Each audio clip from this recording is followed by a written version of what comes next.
ಸಂಜೆ ಸಮಯ. ಒಬ್ಬ ಮುದುಕನು ತನ್ನ ದಿನದ ಕೆಲಸಗಳನ್ನು ಮುಗಿಸುತ್ತಾನೆ.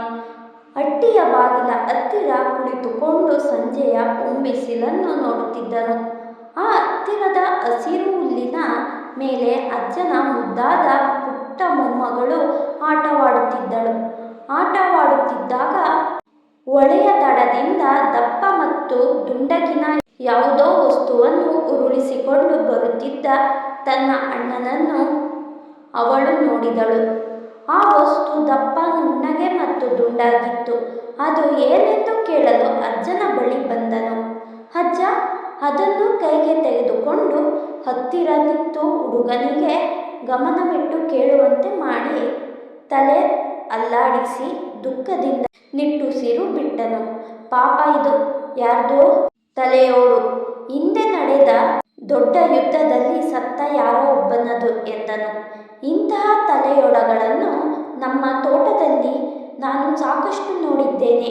ಉಳುಮೆ ಮಾಡುವಾಗಲೆಲ್ಲ ನೇಗಿಲುಗಳಿಗೆ ಸಿಕ್ಕಿ ಮೇಲೆ ಬರುತ್ತವೆ ಎಂದನು. ಆ ದೊಡ್ಡ ಯುದ್ಧದಲ್ಲಿ ಸಾವಿರಾರು ಜನರು ಕೊಲೆಯಾಗಿ ಬಿದ್ದಿದ್ದರು. ಅವರಲ್ಲಿ ಒಬ್ಬನ ತಲೆಯೋಡು ಇದು ಎಂದು ಮತ್ತೊಮ್ಮೆ ಹೇಳಿದನು. ಒಬ್ಬ ಪುಟ್ಟ ಮೊಮ್ಮಗನು ತನ್ನ ಅಜ್ಜನನ್ನು ಆ ಕತೆ ಏನು, ನಮಗೆಲ್ಲ ಹೇಳು ಅಜ್ಜ ಎಂದು ಕೇಳುತ್ತಾನೆ.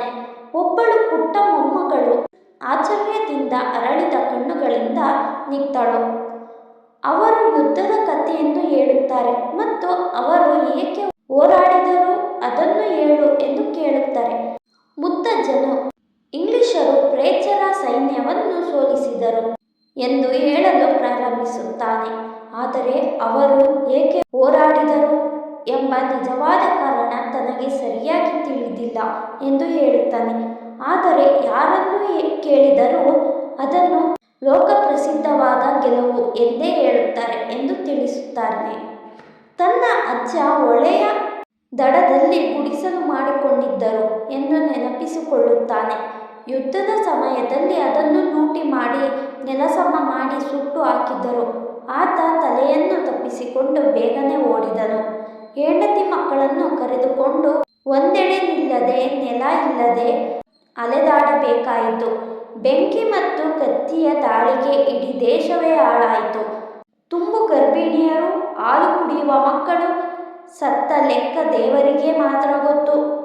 ಅಂತಹ ಘೋರ ಘಟನೆಗಳು ಲೋಕಪ್ರಸಿದ್ಧ ಜಯದಲ್ಲಿ ಆಗಲೇಬೇಕು, ಅದನ್ನು ನೋಡಬಾರದು ಎನ್ನುತ್ತಾರೆ. ಗೆದ್ದ ನಂತರ ಯುದ್ಧ ಭೂಮಿಯಲ್ಲಿ ಸಾವಿರಾರು ಹೆಣಗಳು ಕೊಳೆಯುತ್ತ ಬಿಸಿಲಿನಲ್ಲಿ ಬಿದ್ದಿದ್ದವು. ಆದರೆ ಅಂತಹ ಘಟನೆಗಳು ಲೋಕಪ್ರಸಿದ್ಧ ಜಯಕ್ಕಾಗಿ ಅನಿವಾರ್ಯ ಎಂದು ಮತ್ತೆ ಹೇಳುತ್ತಾನೆ.